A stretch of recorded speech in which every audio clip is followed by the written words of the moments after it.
They call me a lot of things: calculating, cold, brilliant. But only one label ever truly mattered: indispensable. At least that's what they told me. There I was, top floor of a glass and steel tower in Toronto, running one of the most complex international deals my firm had ever touched. A $500 million logistics tech merger, the kind that shakes up markets and gets names in headlines. My name, Susie Lin, lead strategic officer, was already on everyone's lips in that room. I was the woman who turned chaos into opportunity. It wasn't luck. I'd built this, strategy by strategy, risk model by risk model, fueled by 14-hour days bleeding into 20-hour nights. My spreadsheets were so complex they'd make lesser minds crash. But I didn't crash. I thrived. The deal was at its final hurdle. The Canadian partners were physically present. The Asian delegation patched in on a secure line. I was just tweaking the final agreement language for the e-signatures. The room hummed. Low murmurs, shuffling papers, the almost silent whisper of translators. I was in the zone. Then my phone lit up. Robert Denton, the CEO. I excused myself, stepping into the adjoining office, the glass door clicking shut behind me. I remember the overhead light feeling harsh on my tired eyes.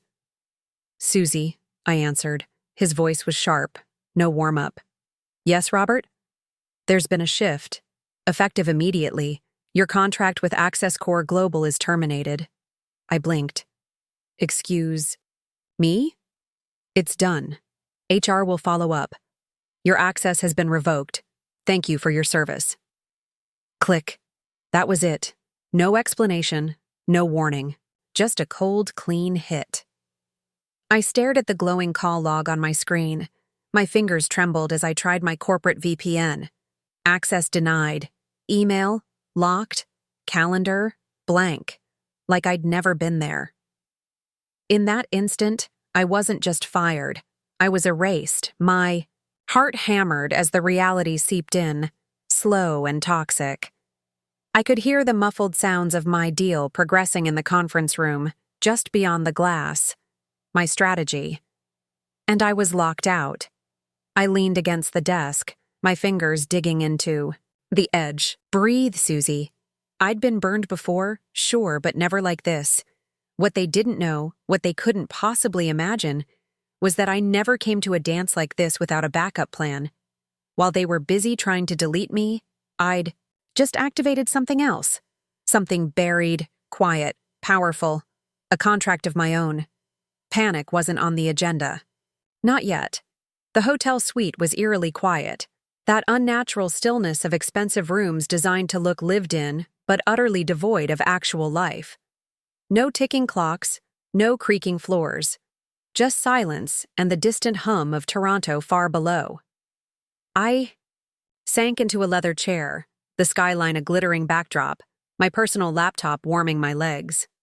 I logged into my private drive, tethering through a VPN I'd set up 2 years ago. Night Fox, I'd jokingly named it, thinking someday I might need a back way in if things got weird. Things were definitely weird. At first, a sliver of hope. Maybe Robert's call was some kind of power play, a bluff. Maybe I was being temporarily sidelined, only to be brought back once the ink was dry.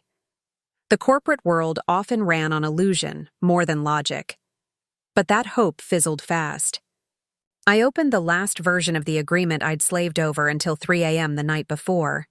It should have been riddled with my metadata, my notes, my digital DNA in every clause. It wasn't. My name was gone. Everywhere. The project management software showed the draft retagged as team compiled. Slack thread exports? My authorship tags vanished. Messages that once read Susie Lin now showed admin user.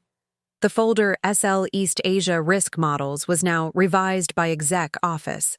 I searched the document history. Nothing. Like I'd never touched it. Like I'd never existed. But I had. I'd bled for this deal. I'd rewritten the Canadian partners' market entry strategy, restructured the entire risk matrix after that currency hedge disaster, and pulled a miracle on the three-way arbitration clause. Now, someone had scrubbed me out like a typo. Then I found something worse. In version 46.2e of the contract, buried deep in the third annex under special considerations, was a new clause. Section 14D. It looked like typical jargon-heavy legal filler. Until I read it. It barred any signatory from future work in associated markets for 5 years. A blacklist from strategic consulting in North America, Southeast Asia, and Western Europe. It assigned liability for advisory errors that weren't even in our scope. And then, the punch to the gut. A signature. Mine. Slanted right, sharp tail on the L, the little flourish on the N I used when I was rushing. Only I had never seen this. Clause. Never approved it. Never signed it. I froze, just staring, not breathing for a good 10 seconds. My pulse roared in my ears. It was forged. I zoomed in. The metadata showed the document was uploaded via an internal access core terminal. ID tag access NT0220, out of the New York office. Time stamped 1 hour after my firing. They didn't just fire me. They'd cooked the books in my name, making me the fall guy if the deal went south. My head spun, but then, slowly, confusion hardened into something else. This wasn't an accident. This was a purge. I looked out the window. A plane sliced through the sky, its white trail vanishing as quickly as it formed. I'd been wiped out with the same chilling efficiency. And yet, not completely. They forgot one thing. I don't just disappear. I flipped open a secondary browser, logging into a buried cloud backup I maintained under a pseudonym, Novastrat. I started downloading everything. Every email thread I'd BCC'd to myself, every annotated version of the contract I'd edited offline, every voice memo from those late-night revisions. I wasn't just collecting evidence. I was building my counterstory. I didn't know who was behind it yet. Robert? Someone on the board? A cabal of cowards? What I did know, down to my bones, was this. They were going to regret not finishing the job. Because by sunrise, a new contract, one they knew nothing about, would be live, activated under my authority. And it was worth $500 million. Not theirs. Mine. 3 weeks ago, I was at a corporate party in Access Corps' New York office. Champagne in hand, fake smile plastered on. One of those victory lap/PR stunts. We'd just closed the preliminary phase of the merger. Robert, holding court as usual, raised his glass. And of course, he boomed, we owe this milestone to the woman behind the curtain, the strategist who turns chaos into structure. Susie Lynn. Irreplaceable. Applause. Laughter. I remember feeling my cheeks flush, offering that modest smile they liked. Irreplaceable. That word clanged in my mind now, hollow and cheap. A distraction while they sharpened the axe. Later that same night, away from the noise, I'd overheard voices near a half-open conference room. One was Mara, a colleague I'd once called a friend. The other, an executive I didn't recognize. I know Susie's been the face of it, the unknown voice said. But we need someone more pliable, less of a wild card. We're already lining up her. Quiet replacement, Mara's soft reply. Does she know? A pause. A short laugh. She will, eventually. But let the deal go through first. My heart had thumped hard once. I'd walked away telling myself I misheard, that it wasn't about me. I was irreplaceable. Robert just said so. And I, God help me, had believed it. That was the worst part. Not the firing, not even the forgery. It was the shattered illusion of trust, the years I'd spent building relationships I thought were real. Giving them everything, late nights, weekends, my sanity. And they'd toasted me while chiseling my name off the wall. That's what made the betrayal burn like acid. I wasn't naive, but I was human. I'd let myself feel proud, let myself Believe I'd earned something real, and here I was, a ghost in a hotel suite, watching my name evaporate from my own life's work. I stared at my reflection in the dark window, a silhouette against a suddenly cold, unfamiliar skyline. And I made a promise. They called me irreplaceable. Fine. I'd show them what happens when the one person you try to erase writes herself back into existence. By 4 a.m., the victim phase was over. Disbelief, grief, second-guessing. I shed them. What emerged was colder, quieter, and far more dangerous. I didn't cry. I documented. Then I called George Wine, senior legal counsel at Access Corps. Years with the company, brilliant, introverted, and too principled for the games we played. He once rewrote an entire client settlement at 2 a.m. because it felt wrong. We weren't close, but close enough. I sent a message through a private channel we'd used during an old IP audit. Need to talk quietly. 10 minutes later. Send location. 1 hour. I met him in the hotel's all-night lobby cafe. George looked the same as always. Pressed blazer, wireless earbuds, a briefcase that had seen war. He slid into the booth, watching me. I handed him a drive. Start with folder 5. He inserted it into his tablet. I watched his eyes flicker as he scrolled. Metadata, audit logs, IP addresses.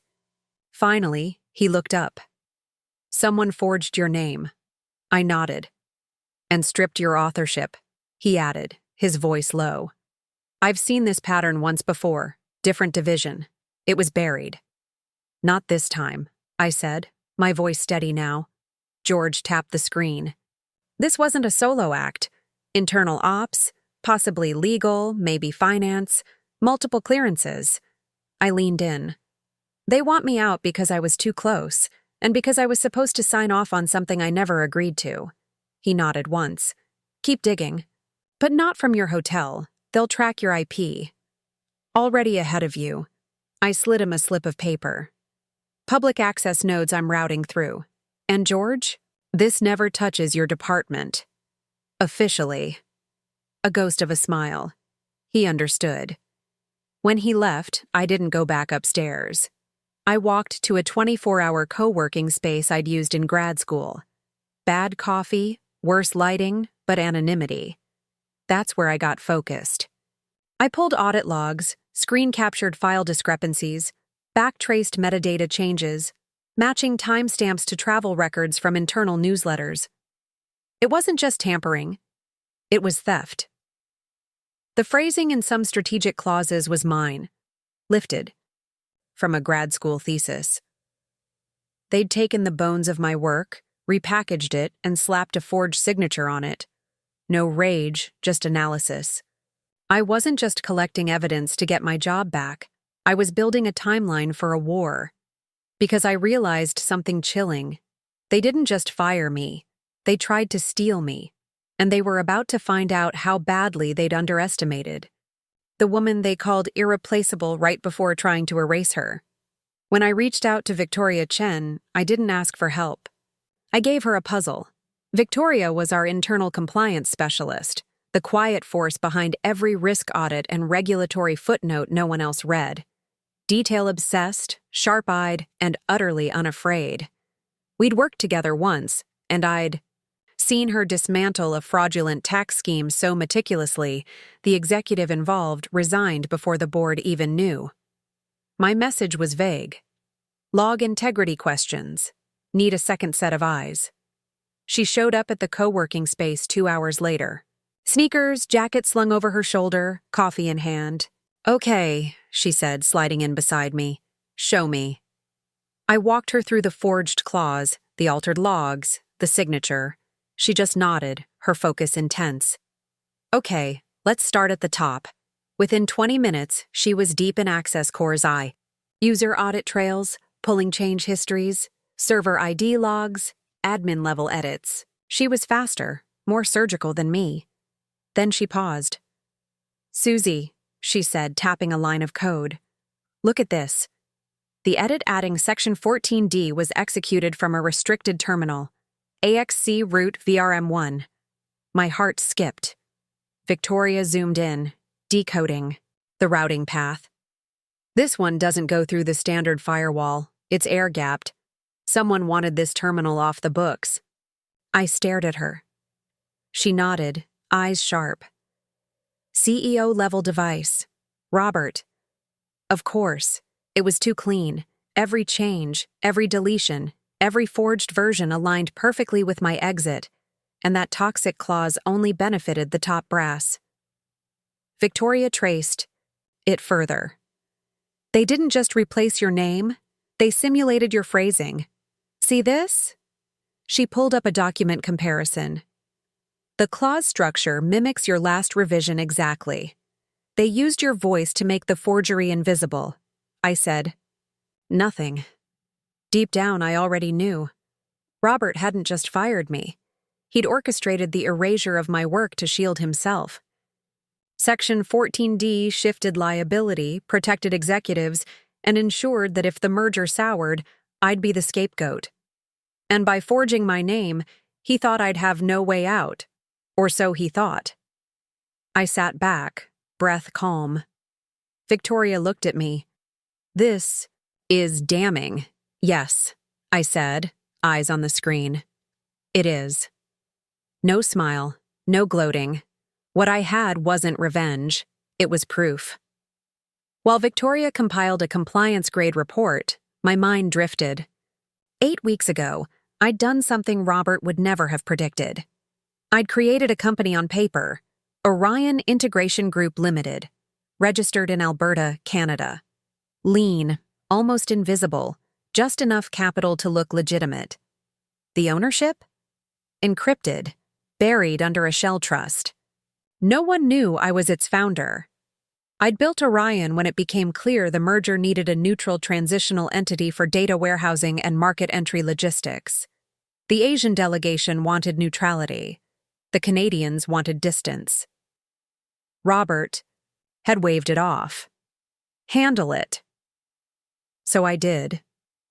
A clause, buried on page 89, subsection 3.2.7c, gave Orion temporary ownership of all new infrastructure deployed during the merger's transition, cloud systems, data nodes, payment rails, until legal absorption.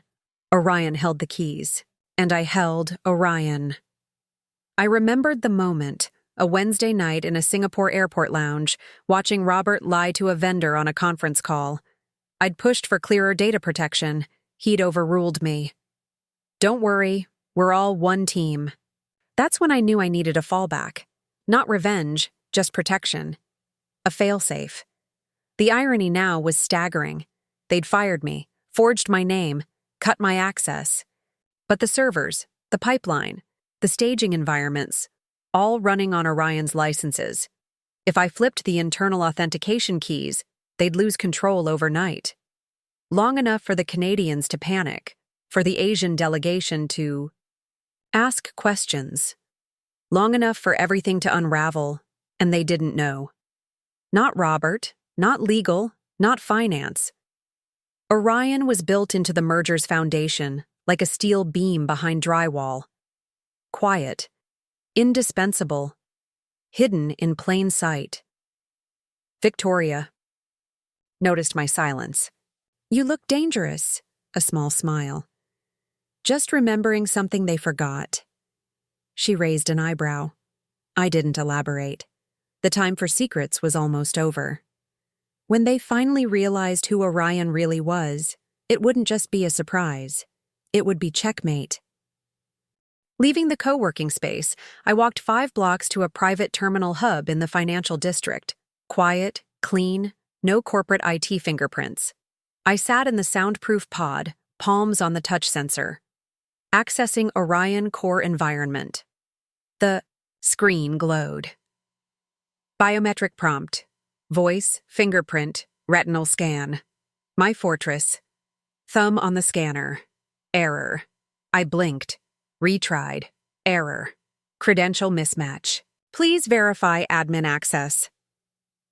A cold knot formed in my chest. Override protocol. Straight through encrypted key verification. System locked. Administrative override detected. Access suspended. Someone had locked me out of my own system. They couldn't. I've known. Unless Robert didn't just try to erase me. He tried to hijack Orion. Someone inside must have helped him build a back door, but in doing so, they'd triggered the failsafe. The platform was in panic lock. By design. If more than one admin login was attempted without a biometric match, the entire system froze until I, the primary founder, manually reauthorized it. But I couldn't reach it from here. The chaos would be instant. Without Orion, every transaction in the merger pipeline would stall. Every data sync would fail. Every client interface would go dark. Boardrooms full of blinking red error messages. Digital wildfire. And all I could do was wait. I leaned back, staring at the frozen interface. For the first time since that night, I smiled. Not malice. Clarity. This wasn't noise anymore. This was my silence, and it was speaking volumes.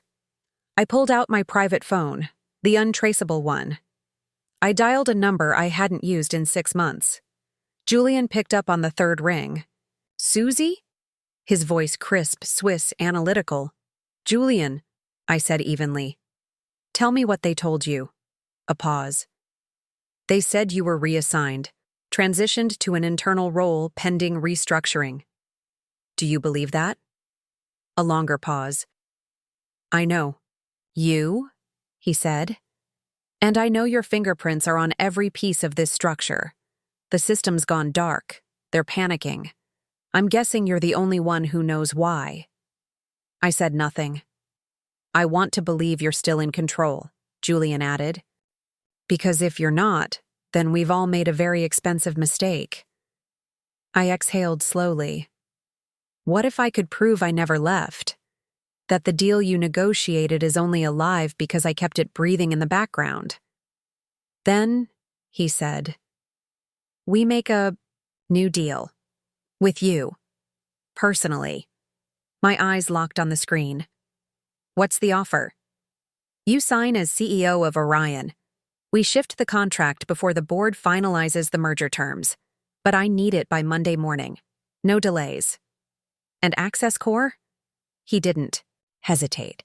Becomes irrelevant. Silence. The system frozen, the company lying, and I was being offered the very thing they tried to steal, not a title.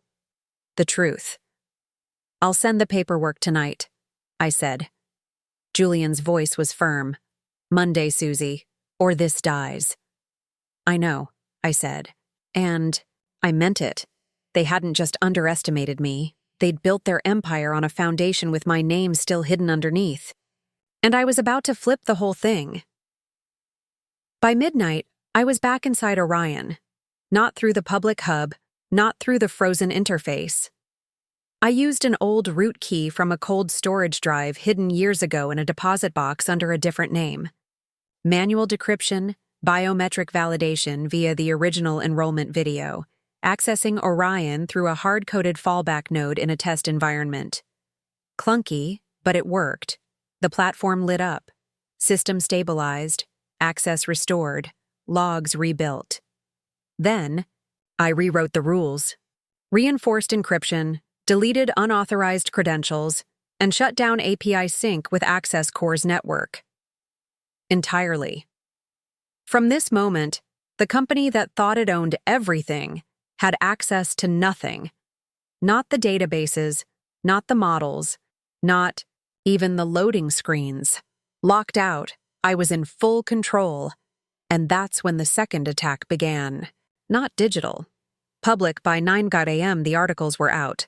Vague headlines, sharp scalpels. Key strategist Susie Lin quietly departed amid internal review. Anonymous sources raise concerns over project integrity. Merger undermined by irregularities. No quotes, no evidence. Just a slow smear campaign designed to plant doubt, to suggest I'd stolen something, sabotaged something. They weren't trying to win a case. They were trying to muddy the waters. But lies whispered in public are fragile. I stayed silent, no tweets, no statements. And that silence created a vacuum. Into it rushed the truth. First, a Slack message screenshot, shared anonymously on Twitter by an old colleague. My name on a strategy doc, timestamps, edits, unmistakable proof. Then emails, redacted but clear, forwarded to journalists, shared in private discords, then LinkedIn posts. People I'd worked with, mentored. I was in the room when Susie saved that deal. Don't let the silence fool you. She trained half the department. If there's a system still running at Access Core, it's because she built it. I've seen the contracts. I know what she signed and what she didn't.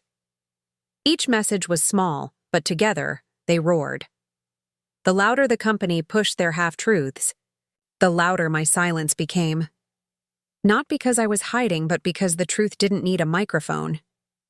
It was already going viral. People started digging, investigating, debunking the anonymous claims. It backfired spectacularly. By Friday evening, a message from a journalist at a top finance publication. Off the record, we've seen the evidence. You don't need to speak, they already said too much. They thought erasing me would be easy, that controlling the narrative meant owning the truth. They forgot that silence isn't submission. Sometimes it's strategy, and when Monday came, my signature wouldn't just be on a new contract. It would be on the grave of every lie they tried to bury me with. The clock in my apartment ticked softly. Pre-dawn, quiet. My laptop sat open on the oak table, the contract displayed in a secure e-sign interface. I read it again, though I knew every word. At 6:01 a.m., I clicked, Sign, done. No fanfare. Just a legally binding agreement between Orion Integration Group Limited and the primary foreign partner, the client previously tethered to Access Core. No more. The infrastructure, the systems, the transitional platforms, all Orion's, all mine. Access Core? Written out, as silently as they tried to erase me. Confirmation pinged. I activated the transition protocol, staging environments rerouted, live data feeds shifted to new authentication keys, the partner dashboard updated with Orion's branding. The final access token, a digital skeleton key, went directly to Julian, my signature beneath it. By 6:12 a.m., the system was fully operational under Orion's ownership. By 6:47 a.m., Access Core tried to log in. They failed. System alerts flooded. Failed logins, admin errors, invalid credentials. Their incident response team scrambled, tried a rollback, a recovery snapshot. Too late. The system didn't recognize them. The infrastructure they thought they controlled was behind doors they no longer had keys to. The crown jewel of the merger, technology, data, strategy, rehomed.